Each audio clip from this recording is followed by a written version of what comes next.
Rainier Avenue Radio, your community radio station will provide you with more information. Rainier Avenue Radio. Hello, my name is Pastor Derek Lane, and I live and pastor here in the Othello community. I'm vaccinated because I know how illness can hurt the community. As a grandfather, I am boosted to help protect my 3.5-year-old granddaughter who can't be. I don't want to see members of my community die needlessly. And as a pastor, I've had funerals for those who caught COVID, but none from taking the vaccine. If you have questions, need resources, or want to make an appointment, visit kingcounty.gov/vaccine. Hey, this is Paul Pearson. I've hosted the R&B show Star Time since the very beginning of Rainier Avenue Radio, and after years of featuring tracks from the 50s through the 80s, Star Time now plays R&B and hip-hop from the 1990s as well. A whole half-century of soul, funk, hip-hop, and more on Star Time, Wednesdays at 2 p.m. on Rainier Avenue Radio. Greetings. This is your host, DJ Neftali, Rainier Avenue Radio .world, the best DJ in the Seattle area. You can catch me every Monday at 8 p.m. on YouTube. Like I said, this is DJ Neftali, the best reggae in Seattle, Washington, the best radio station, Rainier Avenue Radio .world. Mom, right? And welcome to our live studio audience for another exciting edition of Did You Know? And here we go with round one. Did You Know? The COVID vaccine is free and easy to get. You don't need insurance or an appointment to get your vaccine. Vaccines are available at many locations near you. And now we're going to double the value. Did You Know? The COVID-19 vaccine is always free of cost. You can visit pharmacies, community health centers, and other health providers in your neighborhood. And now for the lightning round. Did You Know? The Delta variant of COVID is a mutation that has health experts worried because it's twice as contagious. Then for our finale. Did You Know? The best way to protect yourself from the COVID Delta variant is to get fully vaccinated. Get your vaccine today. Find out more at kingcounty.gov/vaccine. Did You Know? You know you can't get enough of Rainier Avenue Radio .world.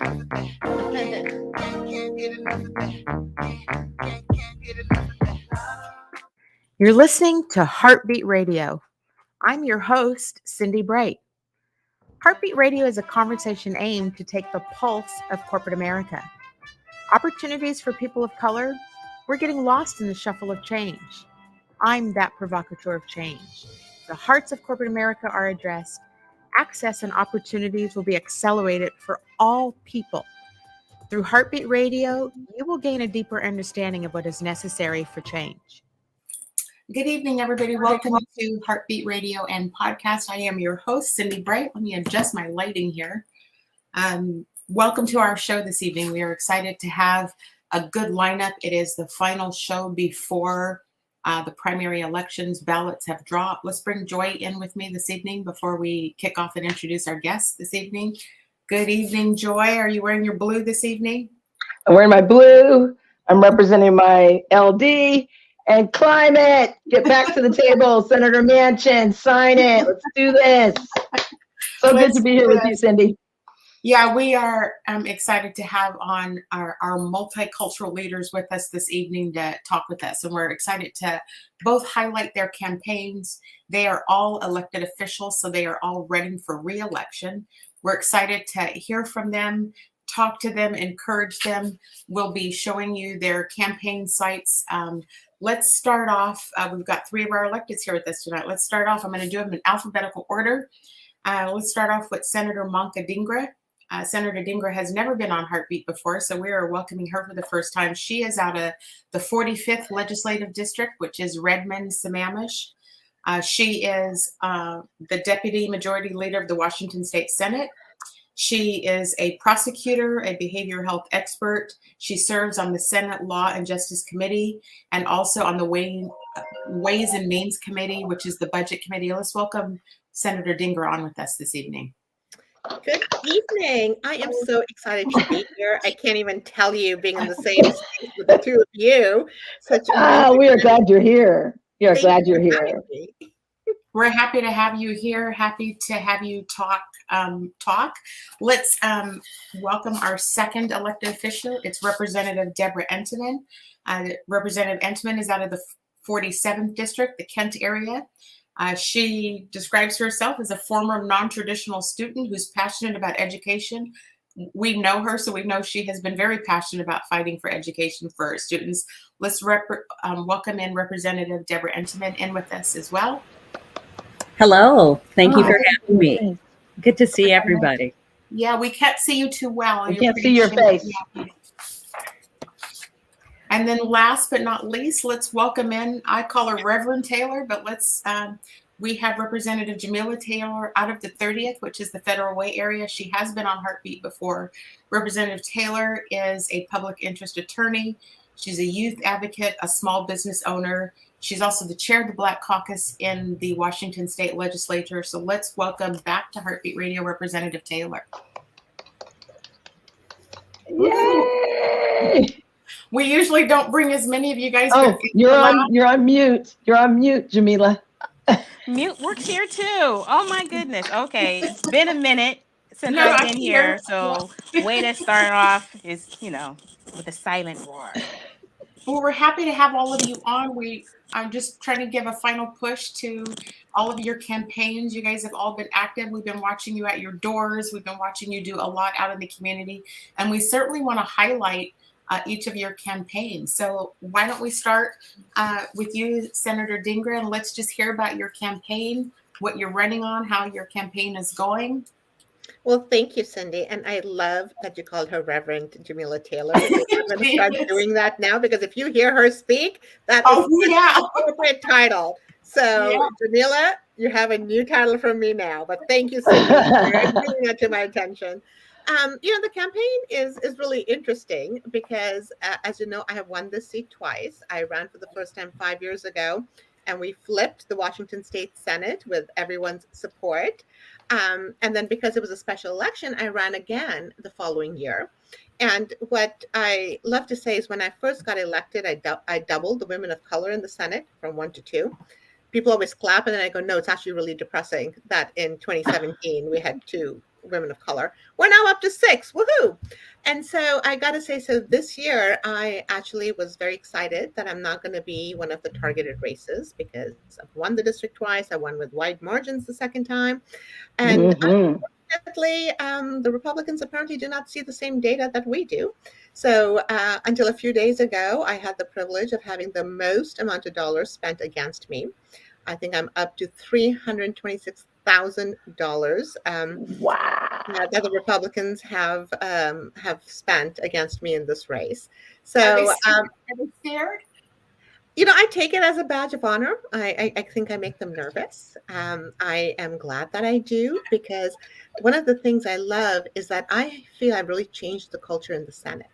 We now have an HR office. We have roles and responsibilities. We are doing a salary analysis. We are doing, really making sure that we're professionalizing that area. And I think a lot of people don't like that because they're not used to that.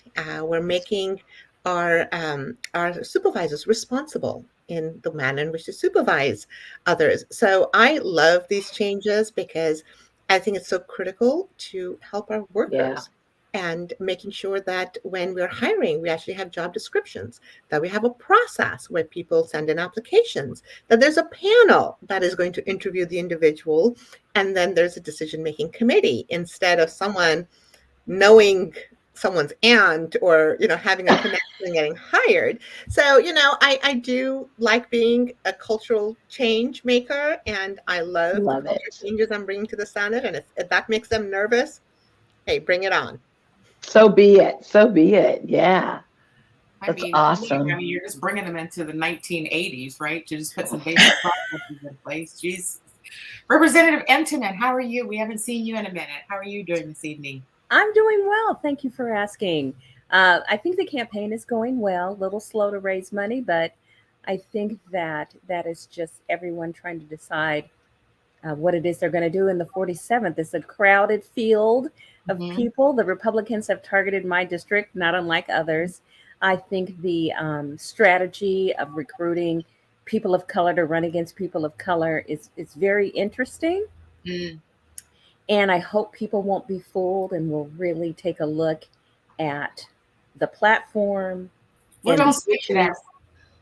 the issues that we are running on, and will not be fooled by people who appear to be one thing and maybe another. That's right. We talked about that last week, Representative Entenman. We had both of those two Republicans scheduled to come onto the show, which I have never done before. I have never brought a Republican on this show. But they had said yes, but they opted out. And I did warn our listeners and our viewers to pay attention to this and make sure that our listeners knew that there were two Black people that are running in that district, and that we can't be fooled, and that if they can't even come onto a show and talk to the people that you want to vote, then there is no way we can actually trust that when they get elected, that they're actually going to work on behalf of the people that put them in office. And so people like Joy and I, who are out here done dealing with these folks, knowing that we need some change in the legislature, we did highlight that to the community. And so we are glad you brought that up again to re-highlight. We can't be fooled by the fact that their skin color is the same as ours. If they're running on a Republican ticket, I don't know how anybody in their right conscience does that in today's world. Reverend Taylor, how are you this evening? Oh, there's that meme with Elmo with all the fire in the background. Everything is fine. So everything is fine, but it is not fine for everyone. And so that is what I have a sense of urgency to make sure that our residents know that they have a meaningful choice.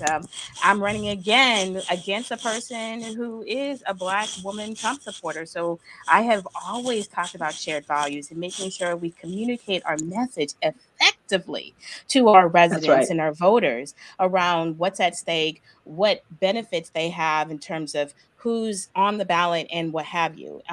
In terms of my race, 3 Republicans. I guess I did some work in the legislature, and 3 Republicans are coming after me, and they're wanting to make sure that we go backwards. They literally want to go backwards. Rollbacks are the key thing that they're interested in.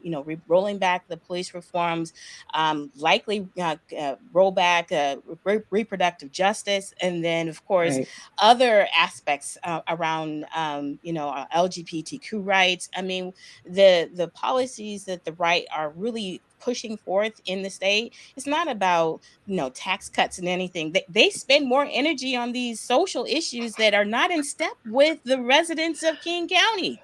And so we really need to make sure that our residents know this information, and whether it comes in the form of a candidate as a SWAT police commander or someone who's just an everyday business owner, we need to make sure that they know that they have a meaningful choice in a progressive, in me, who can really support the needs of the community. And I have the work product to show that.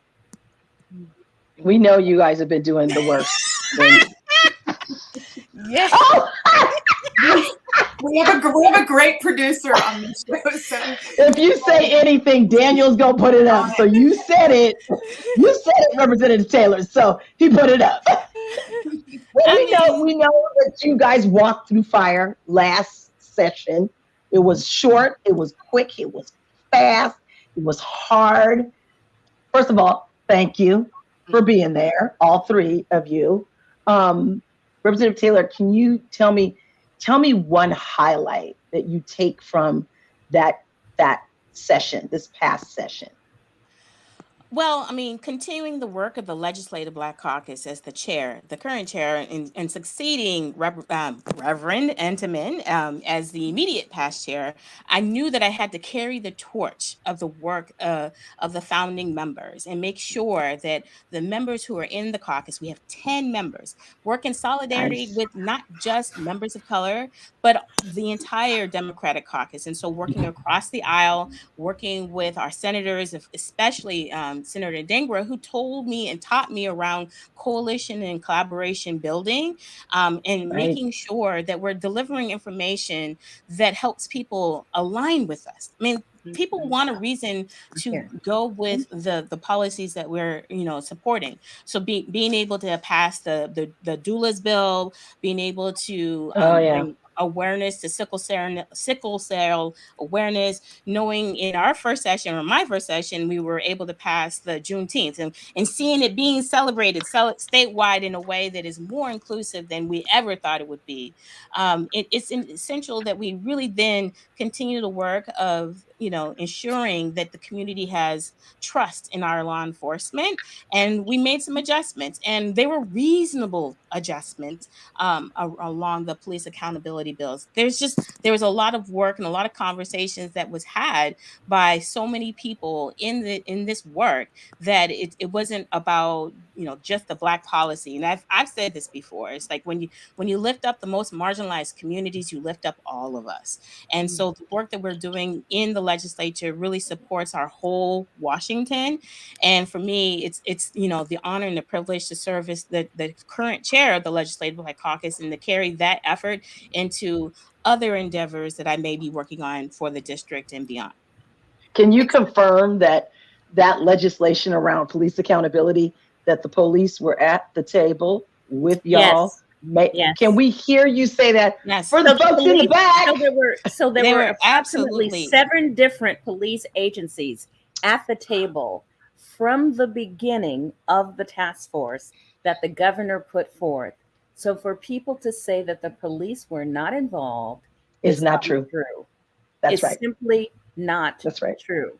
I wanted to give you guys a chance to say that because I have said that over and over again. I'm not even running, but I've said that over and over again. They were at the table. If they didn't like something, if they want to collaborate on something, they had the opportunity to do it. That's when we do this. We do it in community. We don't do it once we leave the table and then you give talking points to all these Republicans who are running. Oh, they want to let so-and-so out of jail. They let criminals out of jail and rapists and pedophiles and we can't come to your house. Sorry, can't come to your house. So I wanted you guys to be able to say that in this setting. And Joy, I'll just say that we have the public records, right? You can make a request and see all the meetings we have had with law enforcement. You can see our emails. You can see all the appointments we had on our books with law enforcement.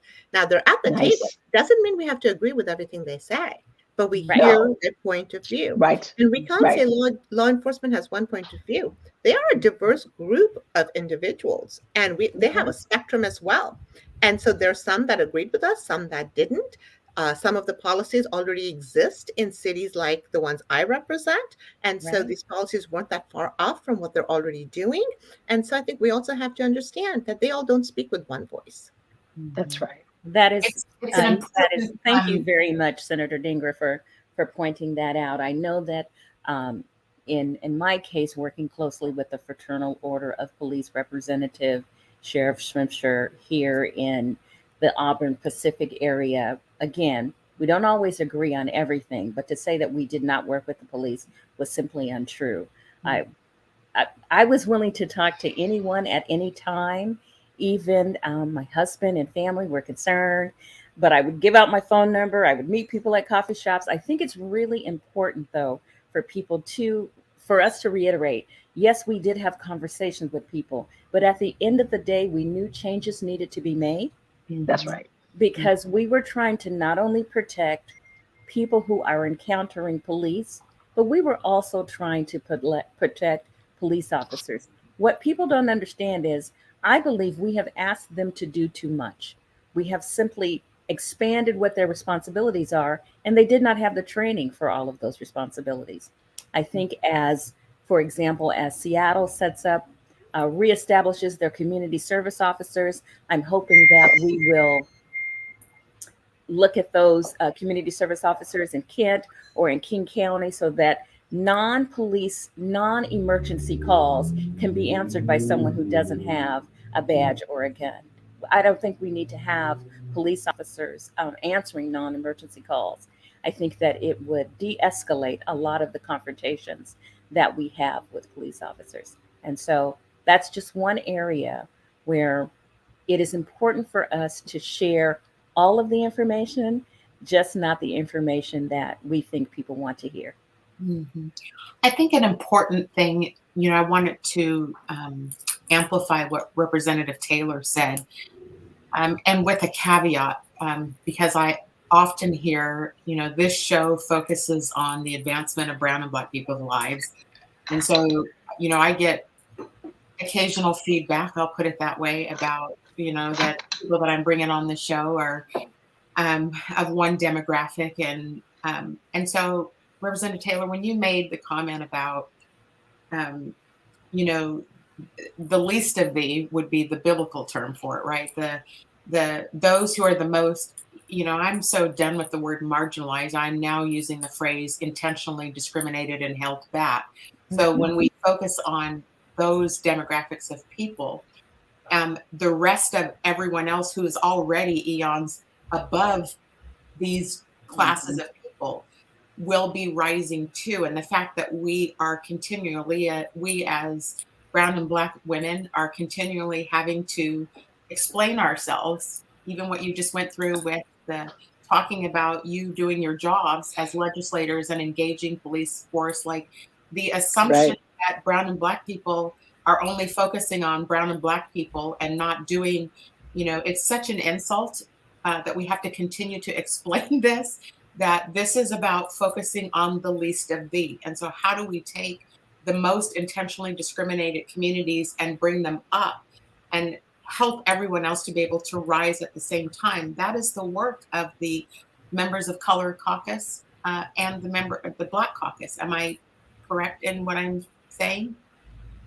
I mean, I think we would all agree with you in that sense. And part of the work that I learned in the Legislative Black Caucus, I carried into the work that I was doing with the developmental disabilities community. So imagine doing advocacy in a community that, we have to be paternalistic with, because not all decisions can be easily communicated and cared about in the same way. A lot of folks' lives aren't touched by someone who is developmentally disabled. My twin brother is developmentally disabled, but my lived experience with him is much different than some families where they didn't have access to the resources. And so when I was doing the coalition building around that work, I was surprised by the pushback I would get from lawmakers who, in theory, would support. And so I would be able to carry those advocacy moments into other spaces, especially like in response to the Blake decision and folks having this perception that the legislature decriminalized possession, when really what we are doing is making sure that we're treating the whole person. Someone who may not be able to make all the most rational decisions when they have co-occurring disorders, who are consistently unhoused and there aren't any housing options in their community. We have to have a coordinated and a much more community-based response than what we've had, and the investments that our state legislature is making into communities to respond to some of our most difficult challenges. They need to be met by local leaders who are willing to take on the role and responsibility. And so this is quite the challenge. And so when you're working in coalition with folks who don't always agree, like within the members of Color Caucus, within the Legislative Black Caucus, we don't always agree, but we find ways, pathwards forward. And what we'll try to do is bring the interesting dynamic to the forefront. So we're not saying we're all a monolith, and the legislature is not a monolith. I mean, I think I'm the only person who is a family law attorney. And so as a family law attorney, I know what it's like to go into court. The judge hates you for all the evidence that you're providing. The opposing party hates you for doing a good job for your client, and your client hates you because you didn't do a good enough job. And so that means that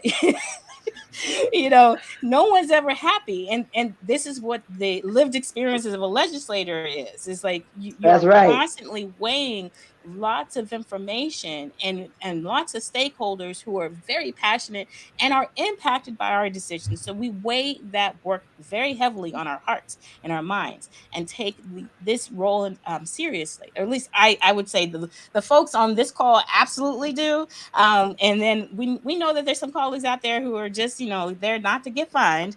But we'll get them to vote for the things that we need them to vote for. Bipartisanship. But Cindy, to your point,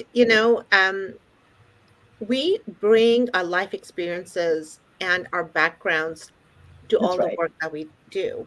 And, when you were asking your question, what came to my mind right away is that I sit on the criminal sentencing task force.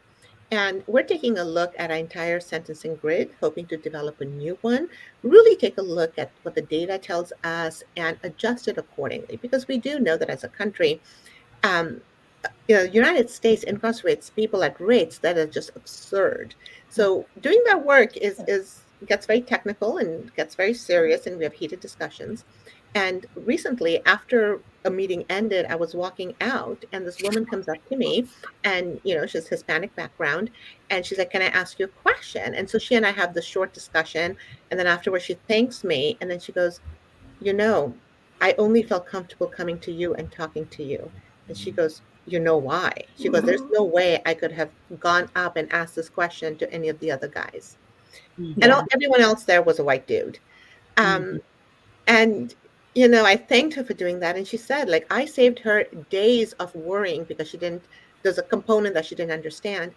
And so I thanked her and got in my car, and I kept thinking about that. And I'm like, there's an access we create. There's a comfort that we create for our communities that I don't think we even realize ourselves when we're in these positions. Right. But when we have an encounter like that, it really brings it to the front that, it is very meaningful that we have these values and that we show up the manner in which we do. Yeah, absolutely. Well, I would ask Senator Dhingra, what is on your platform? What do you want to go back into session working on? Long session. You get a little bit longer this time, so maybe we can get a whole bunch of stuff passed again. So what does your platform contain this year? Oh my goodness. What I'm super excited about is the bill that Rep. Orwell and I worked on, creating the new 988 system. Because we know, as Rep. Entenman said, that having a mental health crisis is not illegal. So we don't need to call 911. And now in this state, we can call 988. And we are actually taking this opportunity to build an entire crisis response system around 988. So I am super excited about that. We're going to continue doing that.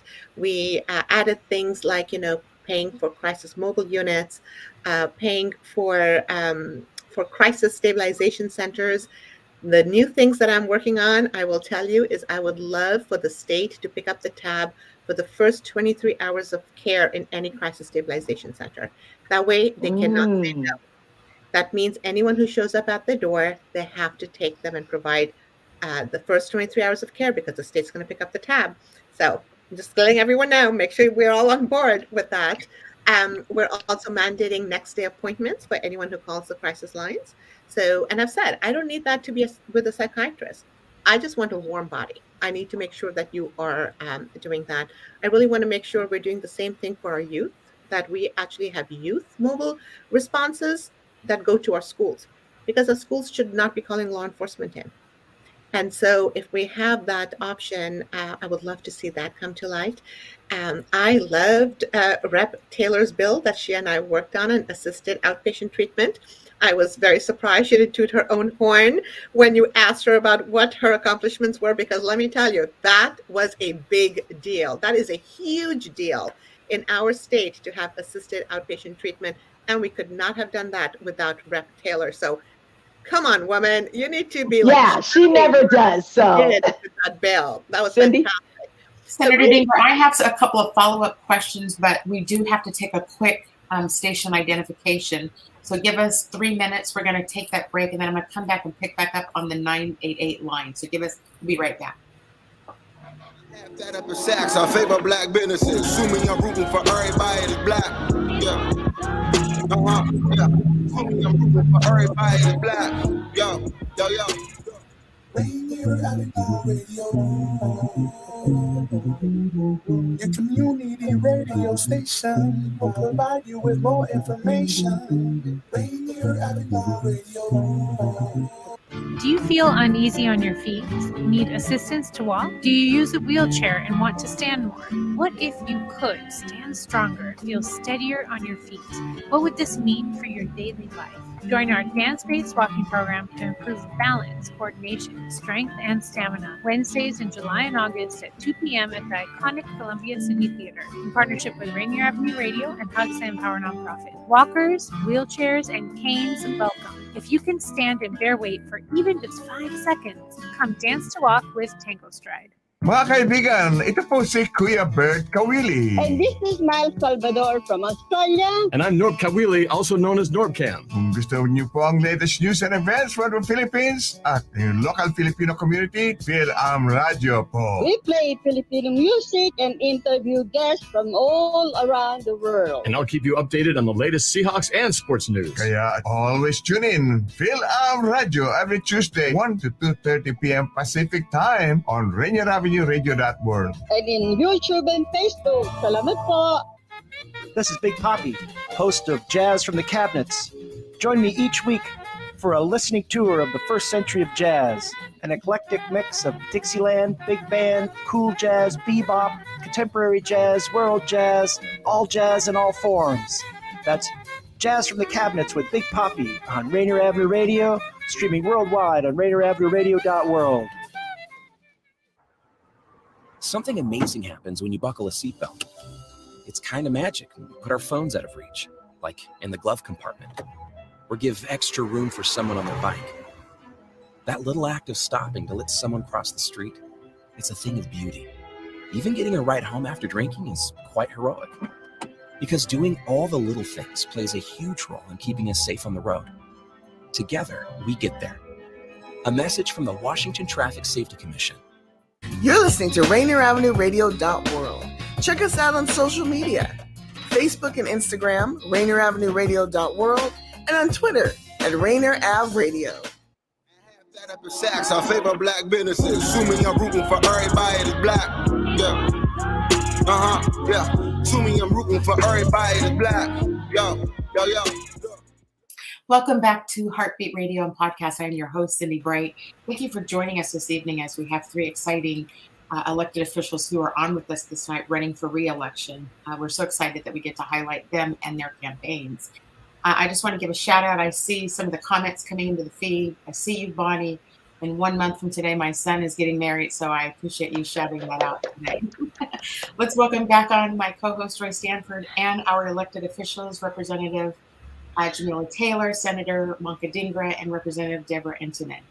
I do want to pick back up Senator Dhingra on the 988 because I was kind of following some of the social media stuff that people were saying about it. Do you want to talk about, I think I'm not going to do it justice to explain what I thought I read, but I thought there were some concerns about how it's when the 988 calls come in, the behind the scenes way that it flows, and is that potentially a problem for our community? So can you talk to that aspect of that issue? Absolutely, happy to. So for the listeners who don't know, the national suicide number is now 988. And so anytime someone is having a behavioral health crisis, they can actually call 988 and get help. Now, originally the way that was set up was that they identify you based on your area code. And so they would route your number according to your area code. So this is slightly problematic in today's day and age because no one changes their cell phone numbers. And so many people actually may move from New York and keep the New York number, move from California and keep your California number. And so that is one of the logistics that is trying to be worked out. And so this is something that the federal government has to do because it is a 988 number. And it really is as simple as them authorizing our phone companies to release that location. Now for 911, that location is already on. So if you call 911, they know exactly where you're calling from. So the issue is that, in Washington, we can actually do a workaround where we can quickly on the back end do 988, then reroute the call through 911 and reroute it back to 988 to get the location. And so the issue is, in Washington, do we really want this workaround, or should we just wait for our feds to make the change so we can get geolocation? So that is an issue. It's a little bit too technical, but the bottom line is you are going to get help. Right now, it may be that you don't get a Washington person. You may get a person based on your area code. But in Washington, we created a whole system around it so that the person answering the call is not just someone who's routing your call. It's actually a mental health professional. And that is what the best practices are, because what we have found that in states that actually have mental health professionals answering the call, they are actually able to help 90% of the callers. They're able to de-escalate, they're able to help them, they're able to do follow-up care. And so you're in a situation then when this is up and running and all robust the way we want it to be, that only 10% need a mobile response. And of that 10%, they have found that only 3% need law enforcement involvement. So this is huge, that this is what the best practice model can get us. And I'll just tell you, we are in track in Washington to get there. Obviously not right now, but in the next year, I highly anticipate us being able to deliver on those stats. Thank you for explaining that. Yeah. Can we jump into some more issues then, since I wanted to make sure we heard from you in your campaigns. There are a lot of things going on nationally that we're all panicked about. Women's rights are definitely at the top of the list. Can you all speak to what's going on here in Washington State around women's rights issues here? Representative Entenman, you have some insight into that? So we are really lucky and smart here in Washington State. We have protected reproductive rights for women. I think that the work that we need to pay attention to and be concerned about is all of our rights to privacy. This is a fundamental right, which many people, some on the other side of the aisle, believe we no longer have. I think we should protect reproductive rights. I think we should protect voting rights. I think we should protect privacy. So it is going to be very important for us to understand what others want to do and work on issues to protect those things that we thought were in precedent and that we thought we would never see overturned. And we should also say that for women's reproductive rights, women will continue to have abortions. We want those abortions to be safe, and we want them to have medical support if it is necessary. What is different about the abortion debate now is that we have an abortion that we can do at home because we have pills that a person can take so that they can end a pregnancy if that is what they'd like to do. I want to protect the right to have access to that medication so that a person can, in the privacy of their own home, continue to have an abortion if that is what they want to do. But what's more important to me than anything else is the right to privacy. I should be able to do whatever it is I want to do in my home as long as I am not hurting others. And this, I think, is the important protections that we need to continue to talk about and that we need to make sure people understand. It is not just about abortion. It is about privacy. Right now, we are talking about protecting the rights of the LGBTQIA community to be married. I am in an interracial relationship. I've been married for 40 years. I also want that to be protected. But I also want people to understand that what a person does in their bedroom is no one else's business. And I want people to understand that if a 10-year-old child gets pregnant, she should not have to carry that baby to term. A 10-year-old child is not allowed to adopt a child. So I don't understand why we think a 10-year-old child should be forced to birth a child. So those are things I think are important, and that we have to have honest conversations about sexuality, about power and control, because this really isn't about children. And it really isn't about wanting to bring babies into the world. It is about power and control and continuing in a society where men get to determine how women's bodies act. And I am more than a vessel for bringing children into the world. And so are all of us. Although it was an honor for me to have my 2 children, I appreciated the opportunity for excellent health care. I think that should be provided for everyone. But the foundation of this is privacy, and we cannot lose sight of that. May I ask a follow-up question to that, Representative Entenman, and then I think Representative Taylor was trying to speak. And it's somewhat sarcastic because you guys all know my personality. But are we at all thinking about, I'll just call it hashtag mandatory vasectomies? Like, are we at all talking about men's accountability in this process too? Is that conversation happening in the legislature? Since they want to control us, let's just talk about how we can stop pregnancies. I have not been a part of any of those conversations. I would say we haven't, convened any committees on this particular topic. I'm sure there have been many conversations behind the scenes on what's next. It's really important for us to think about, why the Supreme Court is analyzing our privacy rights as they are. They're saying that privacy was not in the original Constitution. Well, me as a human being wasn't wasn't in the Constitution. As a person who should have. Right. Like none of us on this call were in the original Constitution, but the founding fathers knew first and foremost that society changes and that we would be able to add amendments and change and address the societal issues. The broadband internet wasn't in the Constitution. Right. So there's so many reasons why this decision is just cannot stand. It cannot stand. But we have to also remember there are things that are at stake here. And if we lose the Democratic majority and the pro-choice majority, it will go the way of Idaho and other states that have darn near total bans. And then we also have to think about interstate commerce issues. So if someone is in Washington State, but is a resident of Idaho seeking the medication and it gets it mailed to an address in Idaho, you've got the interstate commerce issue and you've got the privacy issue. So there are a lot of additional constitutional issues that are at play here.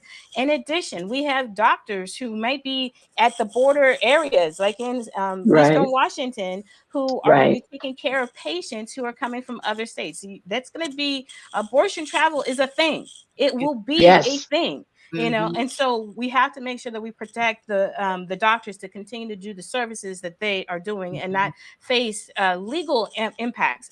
Again, the state can make laws around criminality within their own borders, but then what happens when they're trying to reach into another state to criminalize an individual from doing something that is perfectly legal within Washington State? So there are constant issues that we really do need to take a look at in terms of ensuring we are explicit. It's silent because we've not faced this issue. We have to be explicit in protecting those who are doing what is necessary to protect the woman's health, the individual's health. Also, you think about families who are trying to get pregnant. So you get embryos that are created in that process, and you only implant 2 or 3 out of 10, and the other 7. If you're using the logic of at conception, those other 7 have to be implanted somewhere, or it's considered what is their status if they are not implanted and they're not aborted. So there's a lot of biological and technical and ethical issues that are going to come into play, and I don't envy our health care committees on this issue. I'm sure it's going to intertwine with another committee, but it's going to be an interesting, very impassioned fight in 2023. And so, there's so many things that we have to consider in the complications that have now come aboard. I know that the Democrats in the Congressional House have introduced a bill to legalize abortion on a federal level, and that can address some of the issues. But again, you've got a Senate with 50-50, and there's there's some challenges there. So this is why, having a pro-choice majority is critical. And as Yeah, long as the yeah. Republicans are, singularly interested in banning all abortions for any reasons at any point, this is going to be top of mind for legislators for years to come. And I'll I, just I add, can't believe there be women that are all agreeing with that. It doesn't seem that the majority of people, voters, are on that side. The majority of voters are on the side of, we have choice, we want choice, we want to keep our choice. Leave it at that. Is that right though, Joy? I mean, the numbers of statistically, yes. I think I was looking at that when it first came out, and they did a poll or they referenced a poll, and the majority of voters are on the side of choice, not of, yeah. So. Nationally, it's true. So in the Washington State Senate, we have actually created a committee of individuals who are interested in working on this issue. So I am one of the leads as chair of Law and Justice, and Senator Cleveland is the other lead as chair of Healthcare. And while on the books, we have excellent laws that allow choice, in reality, access is not there for everyone, right? So we're actually also looking at the state to see how can we enable that access. And so one of the big things we're looking at is hospital mergers, because the majority of hospital beds in Washington State are faith-based beds that do not allow abortion, that do not do a lot of work around LGBTQ plus or gender affirming care, and they don't do end of life work. So we are taking a look at these mergers, what they mean in terms of access, and really making sure we are overseeing that so that we truly have access in the state of Washington, because the law is only good if it can be implemented. Otherwise, it's just a good book to read. We're also taking a look at liability protection for providers, really making sure that they are protected in the work that they're doing in terms of lawsuits, in terms of insurance coverage, in terms of professional liability. And we're really taking a look at stopping our state law enforcement in enabling any kind of investigation or prosecution for other states who may criminalize this behavior. So we have a long list of things to look at. Privacy is absolutely on there, because what people don't realize is if you use a period app right now, like I use Flow, if I ask this app, hey, give me a list of all the women that are pregnant, they have it like that because they know who didn't get their period. 3 months later, you can be like, hey, of the list you gave me 3 months ago, who started the period again? They'll give you a list because they have it. And lo and behold, you have a list of women who either had a miscarriage or had an abortion. And then all you have to do is take a look at their search history to know if they searched for a provider, or take a look at their location on their phone to see if they went to a provider. And there's your evidence. Oh my God. There goes your privacy, Rep. Entenman. There goes your privacy. There's no privacy there. So when I say this, I'm like, I can't believe this is coming out of my mouth. But this is true. It's not an exaggeration. This is the way things work right now. Well, you know, I know you all know this, the most impacted women in this issue are women that look like all of us. And women that look like us are the ones making 63 cents to the dollar in business. Poverty is the driving force behind why people do not have access to health care. And so when we want to change a system, here goes my reverend speech for the day, because this is what I do professionally, right? Like, you know, look, I saw some things happening. I know that we are talking. I saw Dr. J sent out something to get some public testimony around salary levels or ranges, and that is all fine and well. That, from my perspective, is the smallest part of the equation, because you guys all know I know the Flow app. I had no idea. I didn't either. I just pulled it up. Yeah, I hadn't had one in 20 years. So, you know, I didn't even know any of this stuff existed. Don't have anything to do with this anymore. Yeah, but that's cool. But I guess my point is, in order to solve, you know, some of these issues that we're talking about around women's health, we have to solve poverty, which is all of this is around equity, equity and access. You heard my thing when the show came on. This is what I've been trying to help move this mountain forward. How do we start as a state beyond okay, we're going to share salary bands? The wealth is being built. The guys who have all this money, it's not their levels. It's where equity is actually being given inside of organizations. It's where change and control agreements are being put in place to protect the whites, but the rest of us have to go out on the street and go on to social services when they don't like us. Has nothing to do with performance. It's if we're liked or not. I mean, I'm just being real. And so in this, as a state, Washington State, I'm just saying to you guys for this next session, are these the kind of things we should start to drive more conversation around? We have to level this playing field with earning power so that women have access to these, to just basic health care. I mean, shit, I pay for it on the, oops, I think I swore on air here, on the exchange. I forget sometimes I do that. Oops. Yeah, then I did. And it's not inexpensive. And so, so I'm babbling. Is this a conversation you feel will happen this next session? Yeah. I mean, I would say we are, in the Legislative Black Caucus, we prioritized in the last session, healthcare and wellness and healthcare access. And, the birth doulas, I mean, you think about medical racism, it is real. I mean, it impacted me. and my family is intertwined with the healthcare system through and through. And so, addressing the medical racism, the medical access, making sure all the anti-Blackness, I mean, the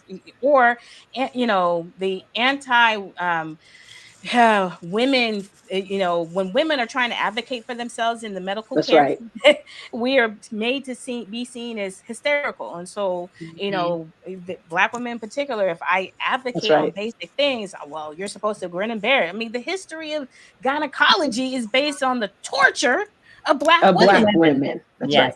The torture of Black women. And the Henrietta Lacks, her DNA is the basis of so many, breakthroughs. And so talking about the medical racism, making sure that we have access to the public health board, that with African American Health Board and the Harriet Tubman Center, talking about the uniqueness that is facing African Americans in particular, but also other communities in terms of their access to the resources they need.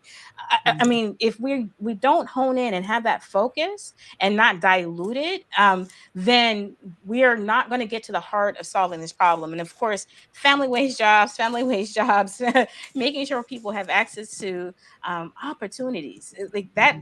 Having opportunity in your life is one way to make sure that folks don't really need an abortion or don't really need state assistance and things. But we, like you said earlier, we get locked out of so many opportunities for reasons that you have talked about for eons.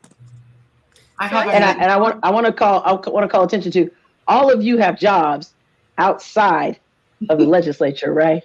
No, because there are many of you that not Rep. Entenman. That's all right. There are many women who are in that legislature who have jobs outside of the legislature, and that to me, I think that's where that power comes in. What Cindi was talking about, because you all have to work, and some folks, they're just independently wealthy. They don't have to work, or their job will give them time off. And it's like, come on, seriously, there's a barrier to me when you're asking people to step up and run for office.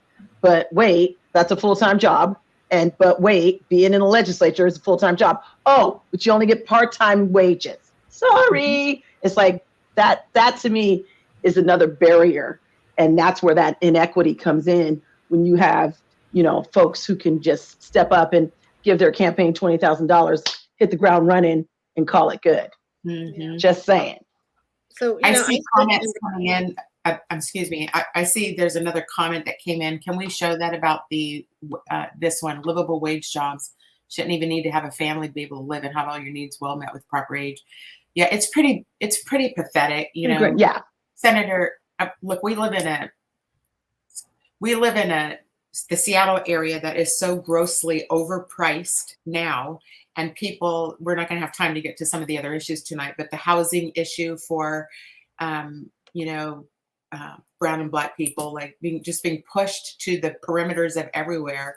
We can't afford it in the districts. Yours, Representative Taylor and Entenman, your districts used to be the more quote unquote affordable ones, and they're no longer affordable. And so is this a humanitarian crisis? Do you think we are facing right now? It really is. When you have people who have jobs who are sleeping in their cars or need a shelter, it is a crisis. They're working and they cannot be housed. There's a huge problem when that is the reality of people's lives, and that is the reality. When we talk about homelessness, we're not just talking about the individuals who are on our street who have severe mental illness or substance use disorder. We're talking about families who are working hard and are being evicted, and families are living in their cars because they can't afford to get into an apartment. So it is absolutely at the crisis point. And so I sit on the Poverty Reduction Task Force, and a lot of the issues when we start talking about poverty, we have to take a look at intergenerational trauma. We have to take a look at the historical racism within our institutions. And we really have to start talking about what it means to generate wealth. It's not even just helping our residents of the state of Washington when they're in trouble, but it is really about how do we help you not just survive, but thrive? And how do we help you obtain a plan for wealth generation? Because that is what it is about. And unless people start generating that wealth, you are not going to get them out of the cycle. And historically, government has been that enabling factor that keeps people in that cycle of like helping them, and then they fail because you're not helping them enough. So you got to change that conversation. We are really hopeful. We're running out of time here, and I'm going to showcase your donation sites here in just a second. We are really hopeful that, to your point, Senator Dhingra, look, there is community reinvestment money that has been allocated. It's a smidget, but it's a start. And so we are hopeful that that money gets dedicated, and that there is more money freed up from the state of Washington because there's a whole another litany of issues. We are pulling for you to get through the primary. We'll talk to you before the general election about the other issues, but the things around, being able to have business recovery. I mean, all of us who have smaller businesses have not recovered. So it's a fallacy to think that brown and black people are actually have come out of it. We have not. Women of color asked to give. Shit. This is true. What is the most important campaign or life ask you need? What is the most important campaign ask that you need, Matt? I didn't know. That you need. That means what they want. That person wants to know what's the biggest thing you all need from us as voters right now, besides our vote. Hello, and to vote. What else does your campaigns need? Mm-hmm. Let's bring their websites up so that we can start. Yes. Yay! Go, Gwenny. We know. Because they need money, so we know that. So let's start. Let's show the websites for all three of them, so we know the audience knows where to donate. Even if so, we have electmanka.com. Even if what is it, $1,000 that you can up to $1,000 in primary, $1,000. So once you get through the primary, which is next week, August the 2nd, then after that, there's a 60-day window before the general election. And so the work is not over just because we're here. No. Here is elect Jamila Taylor's website for people that want to go on and donate to her. And let's get to Representative Entenman's site. All right, elect Debra Entenman for. Yeah. These are the sites, people, for how we donate and keep these three powerhouse women elected in office. Look, let me take a minute. It's always the fastest hour of the week when we sit here and talk. We want to thank all three of you for coming on and talking to our community. We are pushing this show out for you into your legislative district to get you in front of more votes, hopefully get you more votes here, help you stay in office, help you continue this fight. Any final thoughts before we sign off for the evening from the three of you? I would just like to say thank you for the opportunity to be on, to have this discussion with my wonderful colleagues, Representative Taylor and Senator Dhingra. And I'm hoping that as people hear these discussions, they will take action. Voting is most important, but not That's only right. that, getting 5 other people who did not vote in the last election to vote in this primary is going to be key. We need to make sure that people who oppose us understand that we know what is at stake. We need to vote in a non-presidential year. We need to vote in the primary, and we need to vote in the general. If you cannot volunteer your time with text banking or helping us to doorbell, even a small reoccurring donation of $15 a month will help us in our reelection campaign. Amen.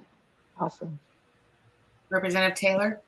Yeah, what I would echo all of that, and would add that, these moments where we're having these conversations, I mean, we started in the pandemic, or for me, I started, running for this position in the pandemic, and social media, using our platforms to share information with the community so that they have more than just the little voter pamphlet guide to know our record is deep.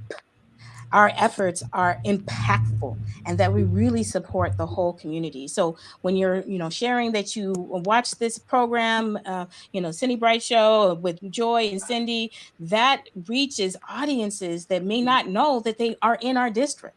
And so, That's right. Helping to increase our cachet in the community at large is really important. And so, those are things that you can do for free. Those are things that you can do to really support building this wall of support for all of us as we are continuing. Yes, we always need that dollar. We always need that dollar.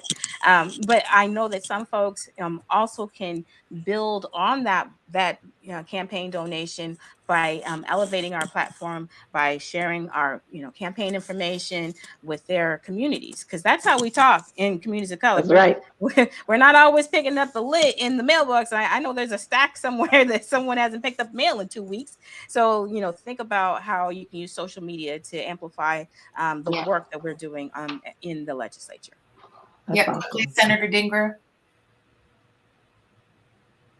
Did we lose her? She looks frozen on the screen. All right. Yes, she does. I just want to thank all 3 of you for coming on, having this conversation with us tonight. We are rooting you on. We look forward to seeing you on that finish line. You got this. To our audience who joined us tonight, thank you for joining this conversation.